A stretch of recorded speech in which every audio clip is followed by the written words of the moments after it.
नमस्कार, मैं हूं साक्षी राय और आप देख रहे हैं खरी बात। जैसा कि हमने कहा था और आपको भी बेसब्री से इंतजार था, क्षेत्र की सबसे बड़ी पंचायत क्षेत्र पंचायत यानी कि ब्लॉक प्रमुख के चुनाव के लिए होने वाले महामुकाबले का। तो आइए देखते हैं जंग कुर्सी की।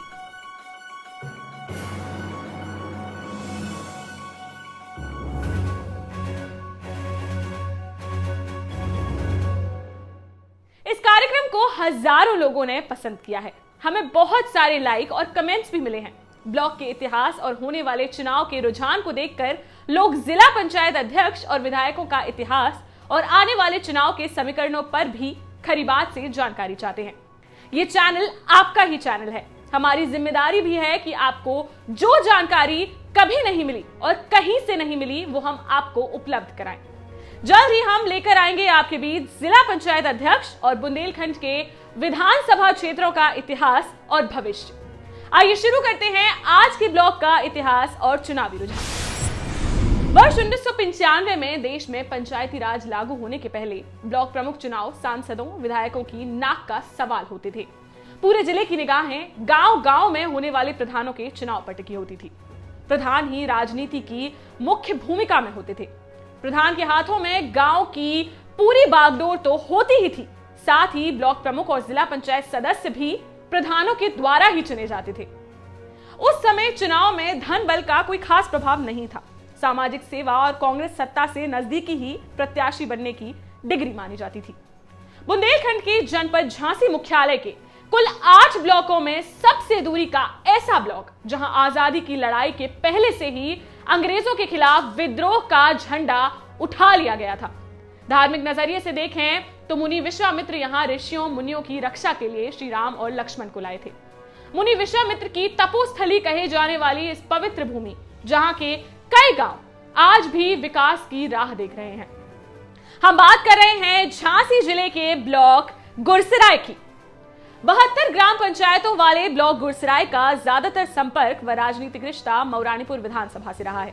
गरौठा विधानसभा में भले ही गुरसराय के अधिक ग्राम सम्मिलित हैं, पर गरौठा के अधिकतर विधायकों का केंद्र झांसी रहने के कारण इस क्षेत्र के लोग मौरानीपुर से ही जुड़े रहे। उसी कारण मौरानीपुर विधानसभा क्षेत्र के विधायकों व नेताओं का गुरसराय ब्लॉक में दखल रहा है। पिछले परिसीमन में इस ब्लॉक के कई गांव मौरानीपुर विधानसभा में चले गए, तो वहीं कुछ गांव मौरानीपुर से गरौठा विधानसभा में वापस भी आ गए। ऐसी स्थिति में पिछले लगभग 10 वर्षों से इस ब्लॉक का संपर्क मौरानीपुर से कम हो चला है। बात करें राजनीतिक नजरिए की तो गरौठा विधानसभा क्षेत्र और जालौन गरौठा लोकसभा क्षेत्र के इस ब्लॉक गुरसराय में कांग्रेस के साथ ही समाजवादी पार्टी और भारतीय जनता पार्टी ने भी अपना दबदबा बनाए रखा है। तो वहीं एक बार बहुजन समाज पार्टी ने भी सत्ता के बल पर अपनी उपस्थिति दर्ज कराई थी। कांग्रेस पार्टी का जब एकाधिकार था तब इस ब्लॉक में जो भी चुनाव हुए उनमें कांग्रेस के प्रत्याशी के विरोध में कांग्रेस के ही असंतुष्ट या बागी चुनाव लड़े और परिणाम भी यही रहा कि कांग्रेस ही जीती और कांग्रेसी ही हारे। देश में इमरजेंसी के पहले 1960 के दशक में हुए चुनाव में पंडवाहा के चतुर्भुज पटेल मुखिया ब्लॉक प्रमुख बने। उन्होंने उन दिनों राजनीतिक शुरुआत कर रहे कांग्रेस नेता राजा रणजीत सिंह जूदेव के करीबी सूरज राम रहीस को हराकर ब्लॉक प्रमुख का पद हथियाया। तब से लगातार चतुर्भुज मुखिया ही ब्लॉक प्रमुख रहे। सन 1980 के दशक में क्षेत्र में राजा समथर का प्रभाव बढ़ गया था। इसके चलते वर्तमान ब्लॉक प्रमुख चतुर्भुज मुखिया को हाशिए पर कर दिया गया और राजा की पसंद राणापुरा के हाकिम सिंह गौर ब्लॉक प्रमुख चुन लिए गए, पर हाकिम सिंह ज्यादा समय तक पद पर नहीं रह पाए। उनके गांव राणापुरा की रंजिश के चलते 31 जुलाई 1983 को झांसी में ही आशिक चौराहे के पास उनकी हत्या कर दी गई। हत्या से रिक्त हुए पद पर उस समय के उप ब्लॉक प्रमुख टोड़ी फतेहपुर के घनश्याम दास पांडे की ब्लॉक प्रमुख पद पर ताजपोशी हो गई। कार्यकाल के अंत तक घनश्याम पांडे ही ब्लॉक प्रमुख रहे। राजा समथर के करीबी हाकिम सिंह गौर की हत्या के बाद राजा समथर की गुरसराय में टीम कमजोर हो गई थी। उधर हाशिए पर किए जाने से नाराज चतुर्भुज मुखिया के पुत्र प्रभुदयाल मुखिया ने मौरानीपुर क्षेत्र की राजनीति में काबिज और उत्तर प्रदेश सरकार की मंत्री बेनीबाई का संरक्षण प्राप्त कर लिया था। वैसे ही राजा समथर 1984 में विधानसभा का चुनाव हार चुके थे। ऐसे में गुरसराय की राजनीति में मंत्री बेनीबाई का दखल बढ़ गया था। ऐसे में 1986 में बेनीबाई गुट और राजा विरोधी कांग्रेसियों की पसंद के प्रभुदयाल मुखिया चुनाव लड़े। राजा समथर ने पसौरा के यदुवीर सिंह यादव को अपना प्रत्याशी बनाया। क्षेत्र के कांग्रेसी नेता कृष्णचंद पालीवाल, चेयरमैन लक्ष्मी चंद्र जैन, डॉक्टर कृपाराम अर्जरिया, रामकृष्ण ठेकेदार, रामस्वरूप बगरौनी, रोशन सिंह मारकुआ, अमरचंद पाठक गुड़ा ने प्रभुदयाल मुखिया के लिए लामबंदी की। परिणाम यह हुआ कि प्रभुदयाल मुखिया यदुवीर पसौरा को हराकर ब्लॉक प्रमुख बने। 1995 में भाजपा ने एमएलसी कुंवर मानवेंद्र सिंह के नेतृत्व में अनुसूचित जाति के लिए आरक्षित सीट पर रामपुरा के डालचंद्र अहरवार की पत्नी बिजरवारा वाली को प्रत्याशी बनाया। उधर भाजपा के ही असंतुष्टों ने टहरौली की भगवती कोरी को चुनाव लड़ाया। समाजवादी पार्टी का प्रत्याशी भी मैदान में था, पर कांटे का मुकाबला के चलते समाजवादी पार्टी ने भी भगवती कोरी को समर्थन दे दिया। हालात यह हुए कि भाजपा की बिजरवारा वाली और भगवती के बीच कांटे का मुकाबला हुआ, जो बराबरी पर छूटा। अंत में पर्ची डालकर आए परिणाम में भाजपा प्रत्याशी बिजरवारा वाली विजयी घोषित की गई। वर्ष 2001 में प्रदेश में भाजपा की सरकार थी। भारतीय जनता पार्टी के सांसद राजेंद्र अग्निहोत्री, एमएलसी कुंवर मानवेंद्र सिंह गुरसराय ब्लॉक पर पैनी नजर गड़ाए हुए थे। भारतीय जनता पार्टी के जिला अध्यक्ष डॉक्टर जगदीश सिंह चौहान गरौठा विधानसभा की राजनीति में सक्रिय थे। इन सब ने घुरैया के जितेंद्र सिंह बुंदेला को अपना प्रत्याशी बनाया।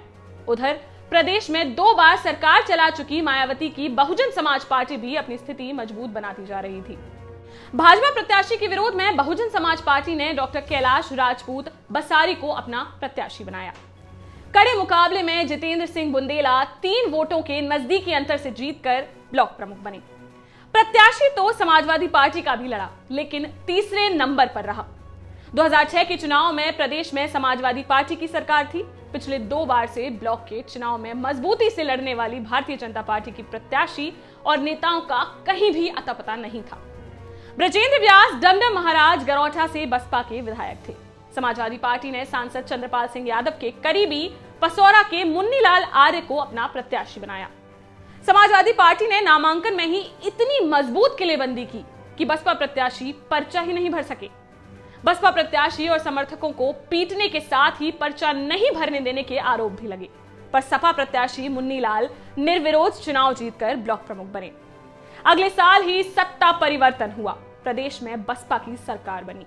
बसपाइयों के घाव तो भर गए थे, लेकिन दिल पर और साख पर लगी चोट अभी हरी थी।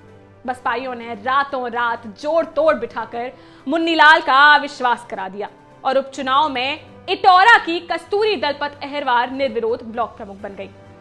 जल्दबाजी में यह भी नहीं देखा गया कि उस समय अविश्वास प्रस्ताव की न्यूनतम समय सीमा 2 वर्ष की थी। यही गलती बसपाइयों पर भारी पड़ी और हाईकोर्ट में मामला फंस गया। मुन्नीलाल को कोर्ट ने राहत दी और वह पुनः ब्लॉक प्रमुख बन गए। मामला सुप्रीम कोर्ट तक पहुंचा और कार्यकाल के 5 वर्ष सपा के मुन्नीलाल और बसपा की कस्तूरी की बेच ही अदलते बदलते रहे। वर्ष 2011 में बसपा की सरकार थी। बसपाइयों को पिछले चुनाव की यादें तरोताजा थी। उन्होंने भी सपा स्टाइल पर चलते हुए बंगरा के प्रमोद पाल को प्रत्याशी बनाया और पर्चा भराते हुए नामांकन स्थल पर ऐसी किलेबंदी की कि कोई अन्य प्रत्याशी पर्चा भर ही ना पाए। पर कहते हैं ना कि नौसिखिए तो नौसिखिए ही होते हैं। क्षेत्र में जुझारू छवि रखने वाले गुड़ा झारखंड के प्रधान राघवेंद्र पाठक पर्चा भरने पर उतारू थे। बसपाइयों ने उन्हें बहुत रोका, पर राघवेंद्र पाठक तो कुछ और ही इरादा लेकर आए थे। वो किसी स्थिति में मानने को तैयार नहीं थे। ऐसे में बसपा समर्थकों ने उनका पर्चा छीनकर फाड़ दिया। बुजुर्ग और राजनीति के चतुर खिलाड़ी राघवेंद्र पाठक पर्चा छीनने के बाद भी नामांकन स्थल पर पहुंच गए। नामांकन का समय खत्म होने के करीब था। बसपाई चुनाव निर्विरोध होने के लेकर निश्चिंत और उत्साहित होकर खुशियां मनाने लगे थे। इसी बीच राघवेंद्र पाठक ने अपने कपड़ों के अंदर छुपाया हुआ दूसरा पर्चा जमा कर दिया और चुनाव के हालात पैदा कर दिए। चुनाव हुए, बसपा की सत्ता और दबदबे के चलते चुनाव तो बसपा के प्रमोद पाल ही जीते, पर राघवेंद्र पाठक ने संघर्ष और जज्बे की एक ऐसी कहानी लिख दी जो वर्षों तक याद रखी जाएगी। वर्ष 2016 में सत्ता बदली, समाजवादी पार्टी की सरकार थी।